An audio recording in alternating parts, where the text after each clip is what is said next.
respect to AMS and ISF filings.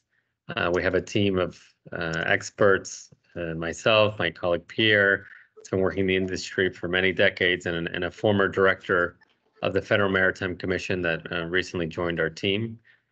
Founded in '97, we offer compliance services as well as the software associated with FMC tariff filing and U.S. Customs AMS and ISF filing. And we have a global presence, mainland China, Southeast Asia, California, and Florida. And our partnership with WCA is a value add to the membership in that we've facilitated an easy, simple, and effective mechanism to obtain this registration for all non-U.S. companies, as well as U.S. companies. So the main parts of today that we'll be focusing on, one is on the benefit of global credibility. The second is the benefits on terms of legal compliance. The third is on accessing U.S. trade lanes, which directly is not allowed for non-U.S. NVOs unless they're FMC registered for dispute resolution. And the final is the benefit of being able to do customs filings. Okay.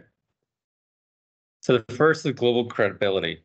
In terms of perception, just like we become a WCA member, and what that does in terms of credibility to your organization, that you've taken the steps to participate in that membership. The same holds true with FMC registration. It shows a commitment to international standards, best practices, and enhances the reputation of a company. There are workarounds that we've seen that are not compliant. We're working through somebody else's license, borrowing things, not doing other processes that may not be within the requirements of the FMC. There are paths that are legitimate that we can talk about later in terms of agencies like world shipping. But for the most part, there's quite a lot of illicit activity that happens in the marketplace. And so by registering, having this and being able to manage your own operation in a legal way, it does help perception from our observation of your company. The second is legal compliance.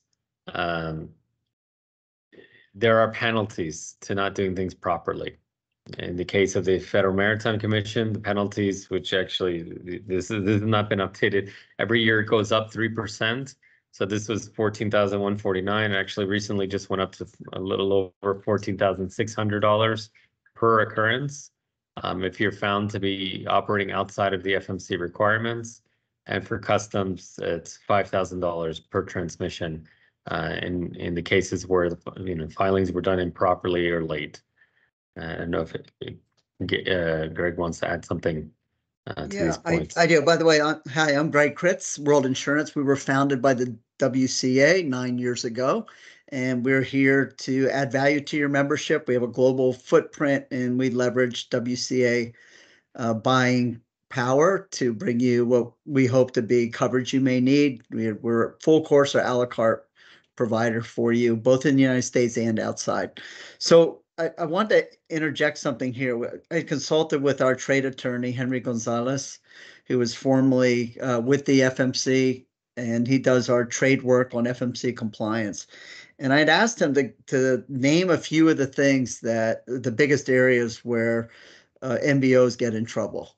And so he sent me a nice list. I'm just going to give you a couple of them right now. We'll do some more later on. But Henry said this, the number one thing he sees, and he's on the front line of audit. So if you've got an FMC auditor coming in, he's the guy normally that somebody would call him or someone like him.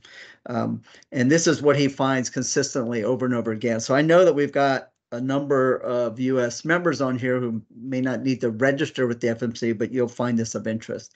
So he said the first thing is unlawful access to service contracts. And so when somebody has an unlawful access, in other words, you're unlicensed or unregistered MVO trying to access unlawfully somebody else's, that's a big source of the fines that the FMC gives out. The second one is, and I'll leave it at this, is accepting cargo from an unlicensed OTI, NVO, or ocean freight forwarder. And that's part of the reason for the registration, that we don't want our U.S. members getting in trouble for dealing with somebody who's unlicensed or unregistered, and likewise, to Mauricio's point, that to have the credibility on the non-USA member to doing things in an upright way. So I'll give it back to you, Mauricio. Thanks for letting me interject. Yeah, no, it's excellent points. I mean, just to add to that, from the perspective of our U.S. customers, oftentimes what happens, there's an import, the agent overseas, or they consider themselves an agent in the U.S., doesn't have a license overseas, and so then they go to the carrier, they're not able to get a rate, and so they need to have the U.S. company's license used as the consignee on the shipment. And the U.S. company may never know that they're assuming the liability for that shipment and all the costs that could incur associated with that. And so it's very important for a U.S. company to protect their license whenever there's an import into the U.S. and the shipper, the NV overseas, is not licensed. I mean, a chronic problem, a systemic and chronic problem that we always want to look out for the best interest of the licensed party. And so that's something, high level that all U.S. companies should look out for. And I think you probably know this already online, but the FMC, for the first time that I can remember since I've been in the industry, have gotten a serious uptick in their budget. And part of that budget allocation is enforcement. So they've added a series of enforcement officers. So their audits are increasing, the fines are increasing, and I think we don't see that slowing down anytime soon because, frankly, they're being successful. So they're kind of self-funding, right, Mauricio? Right. Yeah. No. I mean, the number of complaints has gone up 150%. The budget has gone up 50% for the FMC. That doesn't really reflect your point. I mean, the shift in the agency, people that were doing friendly workshops are now enforcements. So I mean, it is a big fundamental shift from even just a few years ago. 5 years ago, FMC weak, not relevant. Should it even exist? And now all of a sudden, thanks to the pandemic, became very relevant once again. Greg, we have a question from Melissa. She's asked, does World Insurance have a partner in Brazil who can offer errors and emissions insurance at a competitive rate? Yeah, absolutely. We sure do. We have a program there. Yeah, we can talk to you offline. At the end of this slide will be some contact information, and you can just send an email there at will. Thanks, Greg. Yeah. So, just I think we touched on this point, when in a very simple binary. If you have a license, you can do shipments to the US under your own rates. If you don't have a license, you cannot. And the carriers are very strict about this because if they give you a rate as an unlicensed NVO, the penalty applies not only to yourself, but also to the carrier. So you think about the scale of that problem, and the carriers are very strict about issuing rates directly to non-licensed parties. So this is something that people don't think a lot about until it matters, and which is dispute resolution. If you are a non-licensed forwarder overseas, and there is an issue with a shipment, you have very few legal recourses or options available to you to file a dispute. And we had an example of this, an unlicensed NVO in Central America. I believe it was Costa Rica. And they, paid the agent overseas. The agent didn't pay the carrier. There was a massive amount of detention and demurrage. Ultimately, they tried to pay that to clear the goods because it was an important, one of the most important customers to them. So they wanted to, the shipment to arrive. And they were, I think it was around $60,000 to $70,000 worth of detention and demurrage that was paid. And they paid, yes, but what it looked like on paper is that the licensed party in the US paid. The non-US company was not a party to that shipment. They were neither a shipper nor consignee. That money that they were trying to recover, they tried to go to the FMC, and the FMC said, you're not a participant in the shipment. You can send us all the proof of payments you want, but in the structure of how this shipment went, you are not involved, and you cannot be party to this. And the shipper doesn't care because he got his goods. The NVO in the US says, I don't know, why'd you pay? Then you shouldn't have paid because they were really effectively paid on the behalf of the licensed party. And so had they been licensed, had they been, sorry, in this case, registered because they were not out of the US, had they been registered with the FMC, they could have filed a formal dispute. They would have been party to the shipment. They would have made a claim, and claims against parties are now fast-tracked through certain channels that were established under the FMC changes in 2022, where it used to be very expensive. You'd have to hire a lawyer. It could take you years. Now they have fast-track channels. It's free. They have a team that helps you, and it's a 2-page document to do a dispute, file a claim. And so, these are the horror stories we hear all the time. I mean, granted, we're exposed to this quite a bit, given our position, but the benefit, the risk if you don't, is that you don't have access to channels. The benefit if you do is that you can file these disputes, and you do have some protections in place that wouldn't otherwise be in place. So the fifth benefit is the US Customs filings. So in order to do customs filings, AMS primarily, but also you can do ISF, you have to be an FMC registered entity in order to do the filings, in order to issue house bills of lading, and in doing so, being able to file the AMS. So this is both economically beneficial if you have some scale of shipments in entering into the US. You may be paying the carrier $35, and if you're doing it yourself, at some reasonable scale, it may be $1 or $2. So you're able to reap that profit, which is a good profit center for many people. And the second thing is that you're able to protect your customers' information.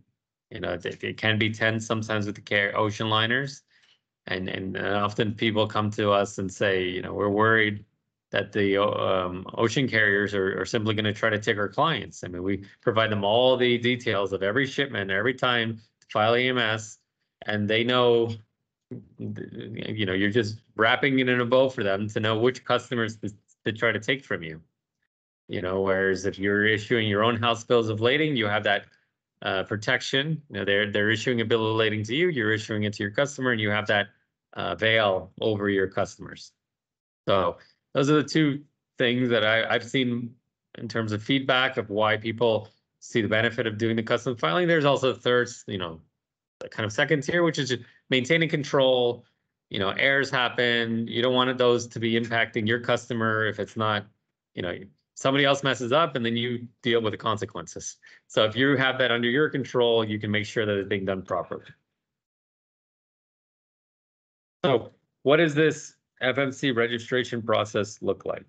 We worked a lot with World Insurance to streamline this as much as possible. Essentially, you have a singular application. That singular application is very basic company information, your financial statements. As a WCA member, I can say that it's exceedingly rare, very edge case. Let's say edge cases where you wouldn't qualify. You're already you qualified to be a WCA member, that you would qualify for the insurance, but it's not a guarantee by any means that you will get pre-qualified. So you do have to provide those financials, basic information. It gets approved that you're able to get the bond that's required. You get a quote, you make the payment, you sign some documents, that's sent to the FMC. It takes around 2 to 4 weeks to get that approved. And at that point, you're issued an FMC number. you have to also have an FMC tariff. The FMC tariff is a software, like a menu at a restaurant. You are required under FMC registration to have effectively a menu at your restaurant showing how much you charge. So you need to constantly be maintaining the rates that you charge to the marketplace. It can be done generally, like the menu at a restaurant, or it can be done under like a spot rate for individual customers. But you need to have that system in place, and once it's in place, you'll be approved. So let's kind of tease out some of these. Simple application, basic company information, financials. Send that in, you're done. You get the quote back, anywhere between, $35,000, $4,000 initially. And then every renewal is going to be less than that because there's some costs associated with applying, maybe about $1,000 less every renewal. The filing fees, there's fees every time you update your rates with the FMC. It's $3.50, and then depending on your scale of filing of AMS, very small, less than 10, $13, and then if you have scale, it's like 50 a month. It's about $3 or so. To give you a rough idea of the economics of doing this, so it's, or let's say, roughly $4,000 to upfront to do the registration and the applications and the bonds and the tariff, and then roughly $3,000, a little bit less sometimes, depending on your economics, to renew it every year. Right. So on the bond, that's you can't do this without a bond. It's $150,000 limit, and you pay for that every year, so it's not a one-time charge. And the average price around $2,700 more or less. And it's not a guarantee, so they do require financial statements. Fortunately, if you're a member of WCA or any of the WCA World affiliates, you get preferential treatment. So we did a lot of negotiation in getting them to understand, the surety to understand that you're different, you're special, you've already been vetted, you're part of the organization, gives you preferential treatment, and we've seen them come through with that. But it doesn't need financials, and you do need to pass a credit check. And there are occasions where somebody, maybe the credit's not as good and the premium is higher, but for the most part, this is fairly accurate, what you're seeing there on your screen. And that process is very fluid and quickly. We turn around bonds in less than 48 hours. Yeah, it's very efficient, I could say. I mean, speaking impartially, because I think it's the fastest. You shave several business days off of anywhere else by doing it through WCA. I can say. So payment it can be done, through World Insurance, through the partner potentially wire transfer. You get the e-sign documents, and then 2 to 4 weeks later, you're there listed as an FMC registered entity on the FMC website. And this is, part of the validation that would be done by the carriers to issue you service contracts or spot rates for U.S. trade lanes. So now you're approved. Now you need to operate. So we talked a lot about penalties, $5,000, $14,000. Something that we've worked out with WCA for WCA members is to receive additional training, as a very deep level of compliance training for both the FMC requirements and the U.S. Customs requirements when filing for AMS and or ISF.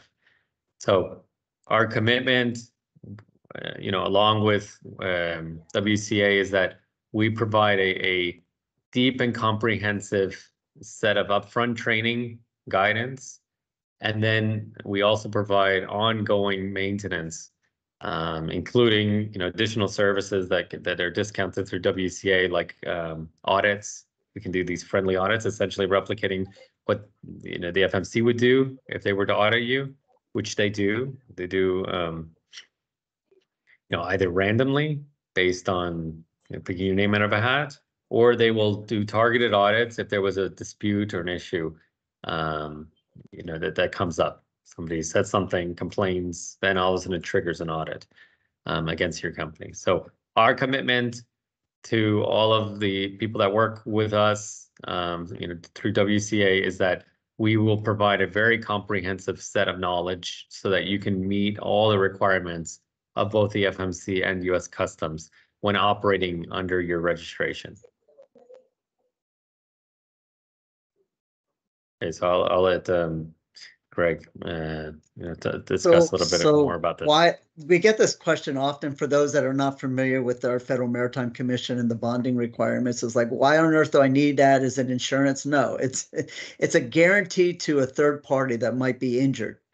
And when we say injured, generally that injury is the freight doesn't get paid. So it's not unusual that we'll see, let's say, a trucking company that didn't get paid their freight charges, that they'll figure out they can go against your bond. So they were just doing the drayage, but they're part of the transaction. We'll see other carriers, even co-loading arrangements where somebody's got a dispute, they're going to take that to your bond because they know that if you've got a bond, that's the leverage, right? You don't want to lose your bond. That's a key. So there's some risk to it. Although a bond is intended not to have losses. So when we write the bond, because you're a member, we're assuming you're of good character, good financial stability, that we're not going to have a loss. And that's why it's priced so inexpensively. But these are basic reasons, things that you're covered for by a bond, things you're not covered for, commercial disputes between members, you're not covered by it. Any kind of contractual obligations that you've signed in your agreements, your shipper agreements, any regulatory violations are not covered by the bond. Thanks, Mauricio. Yeah. Okay. So, and then you want to go ahead and continue, Greg, on this? Yeah. So let's say that you're here, you're not ready to do the whole registration process, the application, the setting, giving financials, paying what the total multiple thousands a year to have this service, but you want a solution to doing business lawfully. So All World Shipping was founded many years ago by the WCA. It's a WCA company, and they're registered for you. So they have an FMC license. They have a globally accepted house bill of lading that you can use. They charge a fee per transaction, a very nominal amount. There's no upfront cost or registration fees. You're not, you just pay per BL. And you're acting as an agent rather than as an MBOCC. So they make the process very streamlined for you if you want to go that route. It doesn't have some of the advantages that Mauricio talked about with registration, but it is a solution that many of our members go to at first. And so some start here and then they eventually go to an FMC registration. And again, you can contact us at the information found at the end of this presentation, and we'll direct you to All World Shipping. They're easy to find on the website, allworldshipping.com, or you can go to the WCA homepage and you'll see a link to them there as well. Yeah, thanks. And to add to that, I mentioned penalties and how we observe a lot of like illicit activity or activity that's not within the rules. All World Shipping is very useful in that regard because if today you have no FMC registration, most of the time what happens is that instead of using a company like All World Shipping, you may use XYZ company's license in an improper way. What I've seen with All World Shipping is that they've created a proper mechanism to work together that meets the FMC's requirements. Whereas if you just call a random agent and you start using their license in an improper fashion, both you as an unlicensed party or unregistered party and the licensed party can both get in trouble. So I think it's a very useful tool in the absence of FMC registration to use a service like All World Shipping. Right. I would, as we close this out, I would like to list a few more items that Attorney Henry Gonzalez gave that coming up more and more often within the audits. And the last two of these are the most serious because there's also legal and criminal implications. So the third one, I mentioned the first two, unlawful access to a service contract, and Mauricio's touched on that. Accepting cargo from an unlicensed OTI, MBO, or ocean freight forwarder, that's the second big infraction. But the third one is unreasonable demurrage and detention charges. And these are when they have found that MBOs or OTIs are billing that to the shippers when in fact that's not representative of the amount that they've been billed. And so doing that is considered a serious violation.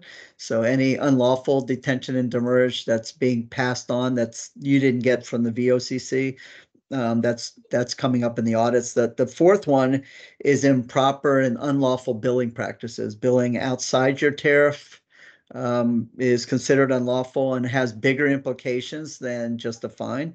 And also improper co-loading practices. And we're going to save that for a future webinar. And you're free to touch on any of those, Mauricio, but Henry Gonzalez has agreed to come and as a trade attorney and a former FMC compliance attorney, that he'll come on and share in detail some of these things for our U.S. members in particular.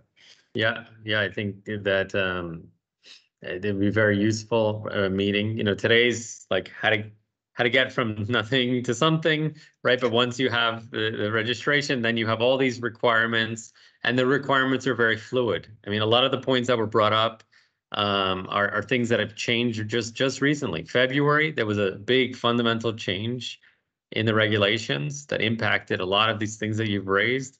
And then shortly after, there was another change in terms of billing practices. So these are like fluid requirements, which is why we emphasize so much the ongoing training and guidance, because you know what you were doing properly just last year is no longer proper. You know, and in 2022, there was another set of changes. You may not even be aware of those changes. What you probably are aware of and why we're even talking is that, you know, in 2019, there was another set of changes which allowed non-US companies to register directly without having a US licensed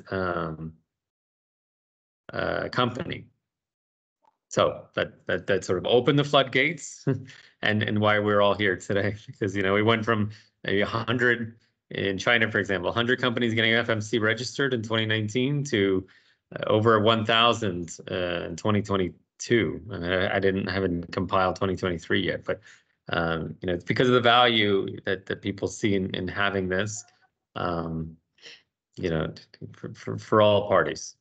So Mauricio, can you give an example of one of those new things in the last 2 years and maybe get a little more specific? And I'm thinking we've got some members on here who have come on because they're hoping they've heard about these things, but they're not really on it, up to it. Sure. Up on it. Okay. Yeah, I can share the following. I mean, we can just briefly touch on this because I have here on our website. We just put a post together about some of these changes. So some things to consider. One, an important point is that the FMC tariffs, let's say, they were always available to the public, but there was a paywall before.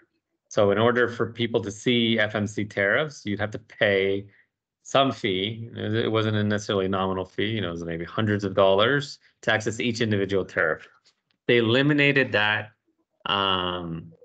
fee as it's no longer allowed to have a fee. What does that mean? That means that all FMC tariffs are now publicly available for free to anyone, for anyone to access. So there's some implications there. I mentioned this analogy of like the menu, and you have the menu board of the restaurant, and you have catering orders that you give out to individual people that want something from you, want meals. Those catering orders are confidential. The menu is public.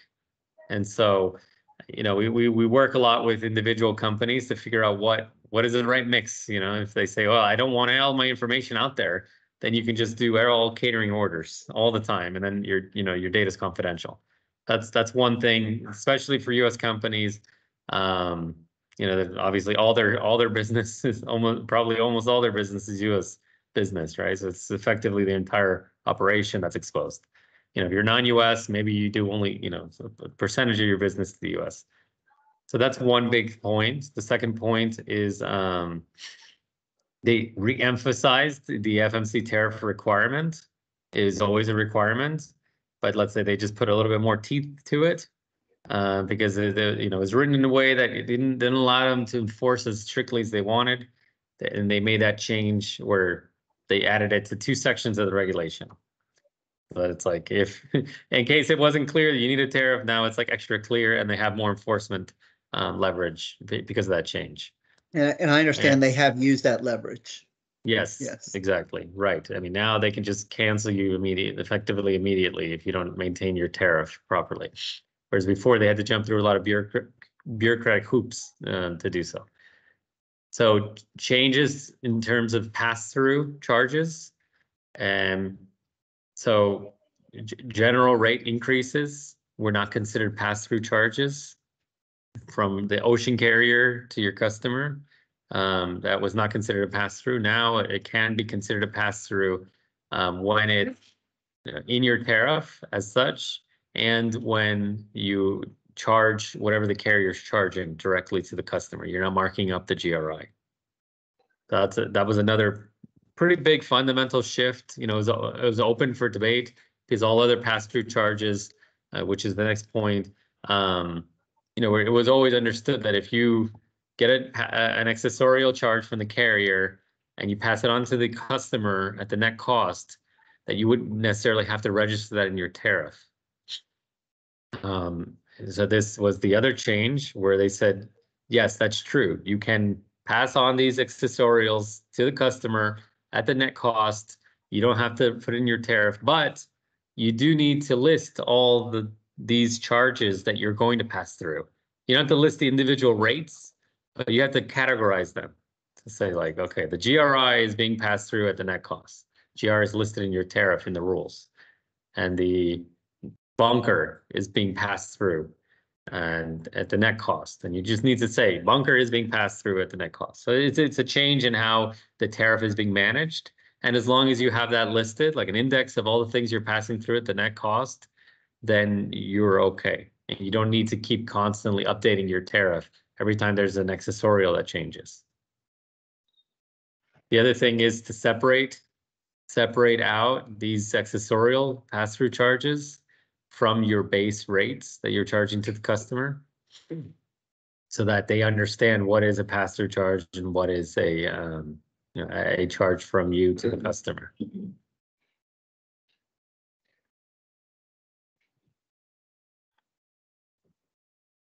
These are some more administrative and advanced payment charge, how those are managed. It's more to do with the language in the tariff. Adjustment to co-loading. So co-loading is a definition of how you work with another NVO. And this gets rather technical, but it's essentially better defining what co-loading is when doing FCL and when doing LCL. And it better defined it to avoid discrepancies when doing co-loading between 2 licensed or registered parties. This is relevant to 2 parties that are FMC licensed or registered working together. And the same is, to clarify that co-loading can happen with LCL shipments, because the language was actually written in a way that it was not clear that LCL shipments can be co-loaded. And so now that was clarified in the language. So these are some of the changes.